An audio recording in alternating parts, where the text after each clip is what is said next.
ಹಲವಾರು ಸಮಸ್ಯೆಗಳು. ಇವಾಗ JJMಗೆ ಕೆಲವಾರು ಕಡೆ ಟ್ಯಾಂಕ್ಗಳಿಗೆ ಕಟ್ಟುವುದಕ್ಕೆ ಅವಕಾಶ ಇರಲಿಲ್ಲ. ಅದು ನಮ್ಮ EO ಅವರಿಗೆ ಕೆಲವಾರು ವಿಷಯಗಳನ್ನು ಕೂಡ ನಾವು ಜವಾಬ್ದಾರಿ ವಹಿಸಿದ್ದೇವೆ. ಅವರು JJM ಇಂಜಿನಿಯರು ಮತ್ತು KEB ಇಂಜಿನಿಯರು ಇವೆಲ್ಲರೂ ಸೇರಿಕೊಂಡು ಎಲ್ಲ ಸಮಸ್ಯೆಗಳನ್ನು ಬಗೆಹರಿಸಬೇಕು ಅಂತ ನಾನು ಕುಡಿಯುವ ನೀರಿನ ಸಮಸ್ಯೆಗಳು ಬಗೆಹರಿಸಬೇಕು ಅಂತ ಅವರಿಗೆ ಜವಾಬ್ದಾರಿ ವಹಿಸಿದ್ದೇನೆ.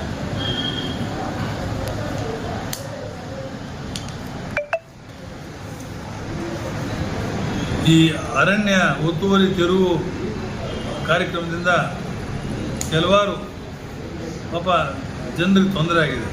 ಅತಿ ಸಣ್ಣ ಮತ್ತು ಮಧ್ಯಮ ವರ್ಗದ ರೈತರು ಸರ್ಕಾರಿ ಜಮೀನು ಎಲ್ಲೆಲ್ಲಿ ಲಭ್ಯವಿರುತ್ತೋ ಅಂಥ ಕಡೆ ಅರ್ಜಿ ಹಾಕ್ಕೊಂಡ್ರೆ ನಾವು ಜಮೀನು ರೆಕಮೆಂಡ್ ಮಾಡ್ತೇವೆ ಅಂತ ಈ ಸಂದರ್ಭದಲ್ಲಿ ನಾನು ತಿಳಿಸೋದಕ್ಕೆ ಇಚ್ಛೆ ಪಡ್ತೇನೆ. ಅರ್ಥ ಆಯ್ತಲ್ಲ ನಿಮಗೆ? ಅರಣ್ಯ ಒತ್ತುವರಿ ತೆರವು ಕಾರ್ಯಕ್ರಮದಿಂದ ಮೊನ್ನೆ ಆಯ್ತಲ್ಲ, ಲಾಸ್ಟ್ ಇಯರು ಬಾಧಿತರಾದ ಅತಿ ಸಣ್ಣ ಮತ್ತು ಮಧ್ಯಮ ವರ್ಗದ ರೈತರು ಅದ್ರ ಭಾಗದಲ್ಲಿ ಸರ್ಕಾರಿ ಜಮೀನು ಲಭ್ಯ ಇದ್ದಲ್ಲಿ ಅಂತ ಅರ್ಜಿ ಹಾಕ್ಕೊಂಡ್ರೆ ಅಂಥವ್ರಿಗೆ ಆದ್ಯತೆ ಮತ್ತು ಅರ್ಹತೆ ಮೇರೆಗೆ ಜಮೀನನ್ನು ಮಂಜೂರು ಮಾಡಿಕೊಡ್ತೇವೆ ಕಮಿಟಿ ಮುಖಾಂತರ. ಹೌದು, I am the chairman of the committee ಅಲ್ವಾ. ಅಂಥವ್ರಿಗೆ ರಿಯಲ್ ಪಾಪ ಬೆನಿಫಿಷರೀಸ್ಗೆ ಅದೊಂದು.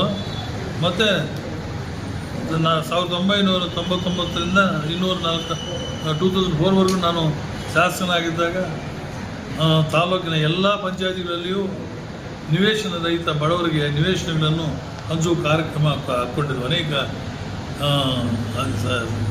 ಇಂಡಿವಿಜುವಲ್ ಸೈಟ್ಸ್ ಹಾಕ್ಕೊಂಡಿದ್ದೇವೆ, ಲೇಔಟ್ಸ್ ಮಾಡಿದ್ದೇವೆ, ಕೆಲವಾರು ಲೇಔಟ್ಸ್ ಮಾಡಿದ್ದೇವೆ, ಅನೇಕ ಲೇಔಟ್ಸನ್ನು ಮಾಡಿದ್ದೇವೆ. ಈವಾಗಲೂ ಕೂಡ ನಮ್ಮೆಲ್ಲ ಅಧಿಕಾರಿಗಳು ತಿಳಿಸಿದ್ದೇನೆ.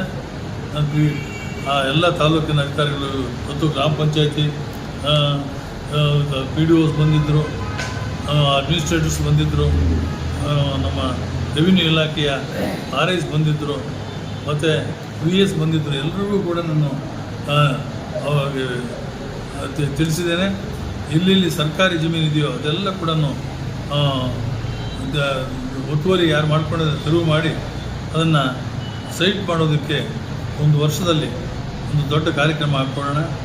ಮತ್ತು ತಾಲೂಕು ಯಾವುದೇ ನಿವೇಶನವಿಲ್ಲದ ಬಡವರಿಗೆ ಸೈಟನ್ನು ಹಂಚುವ ಕಾರ್ಯಕ್ರಮ ನಡೆದಿಲ್ಲ ಇದುವರೆಗೂ ಕೂಡ. ಮೊದಲು ಮಾಡಿದ್ದು 2004ರಲ್ಲಿ ಮಾಡಿದ್ದು, ಮತ್ತೆ ನಡೀಲಿಲ್ಲ. ಮುಂದಿನ ಒಂದು ವರ್ಷದಲ್ಲಿ ನಿವೇಶನವಿಲ್ಲದ ಅರ್ಹ ಬಡವರಿಗೆ ಸೈಟು ನಿವೇಶನ ಗುರುತಿಸಿ ಹಂಚುವ ಕಾರ್ಯಕ್ರಮವನ್ನು ಪ್ರಥಮ ಆದ್ಯತೆಯ ಮೇರೆಗೆ ತೆಗೆದುಕೊಳ್ತೇವೆ. ಇದು ಭಾಳ ಮುಖ್ಯವಾದ್ದು. ಮತ್ತು ತಾಲೂಕಿನ ಎಲ್ಲ ಅಧಿಕಾರಿಗಳಿಗೂ ಸ್ವಲ್ಪ ಶಿಸ್ತಿನಿಂದ ಏನೇನು ಸಮಸ್ಯೆಗಳಾಗಿದೆ ಇವಾಗ ಒಂದು ವಾರದಲ್ಲಿ ಅಂಥವೆಲ್ಲ ಕೂಡ ಮರುಕಳಿಸಬಾರ್ದು. ಮುಂದೆ ಅಂಥ ಕಾರ್ಯಕ್ರಮಗಳು ಬಹುಶಃ ನಿಮಗೆಲ್ಲ ಗೊತ್ತಿದೆ. ಕೆಲವು ಪಂಚಾಯತಿಗಳ ಆದ ಕೆಲಸಗಳು, ಕೆಲವು ಪಂಚಾಯತಿಗಳಲ್ಲಿ ಆಗಬಾರ್ದ ಕೆಲಸಗಳಾಗಿತ್ತು. ಇವತ್ತು ಅಂಥ ಕೆಲಸಗಳು ಮರುಕಳಿಸಬಾರ್ದು ಅಂತ ಹೇಳಿಬಿಟ್ಟು ಕೂಡ ನಾನು ಸೂಕ್ಷ್ಮವಾಗಿ ನಮ್ಮ ಅಧಿಕಾರಿಗಳಿಗೆಲ್ಲ ಕೂಡ ತಿಳಿಸಿದ್ದೇನೆ. ಅರ್ಥ ಏನು ಅದೇ ಡೀಟೇಲಾಗಿ ಹೇಳ್ಬಾರ್ದು, ಅಷ್ಟೇ ನಾಚಿಕೆ ಆಗುತ್ತೆ ನಮಗೆಲ್ಲ ಹೇಳ್ಕೊಡೋದು. ಸರ್, ನಮ್ಮದೊಂದು ಪ್ರಶ್ನೆ ಸರ್. ಅಭಿವೃದ್ಧಿ ಕಾರ್ಯಕ್ರಮಗಳ ಮೋಸ್ಟ್ ಇಂಪಾರ್ಟೆಂಟ್ ನಿಮಗೊಂದು ಈ ಶ್ರೀರಾಮ ದೇವಸ್ಥಾನಕ್ಕೆ 1 ಕೋಟಿ ರೂಪಾಯಿನ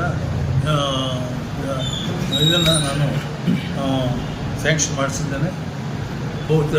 shortly it will be announced. ದೇವಸ್ಥಾನಕ್ಕೆ 1 ಕೋಟಿ. ಯಾವ ರೀತಿ ನಾನು ಇದಕ್ಕೆ ನರಸಿಂಹಸ್ವಾಮಿ ದೇವಸ್ಥಾನ ಕೊಟ್ಟಿದ್ದೇನೆ, ಅದೇ ಟೈಪು ಶ್ರೀರಾಮ ದೇವಸ್ಥಾನ ಬಹಳ ಪುರಾತನ ದೇವಸ್ಥಾನ, ಹಳೆಯದಾಗಿತ್ತು. ಅದಕ್ಕೆ ಸಂಬಂಧಪಟ್ಟ ಹಿರಿಯರಿಗೂ ಕೂಡ ನಾನು ಬೆಳಗ್ಗೆ ಫೋನ್ ಮಾಡಿ ತಿಳಿಸಿದ್ದೇನೆ. ಟೌನ್ ಪ್ರಮುಖ ಶೀಘ್ರದಲ್ಲೇ ಅನೌನ್ಸ್. ಹೌದು.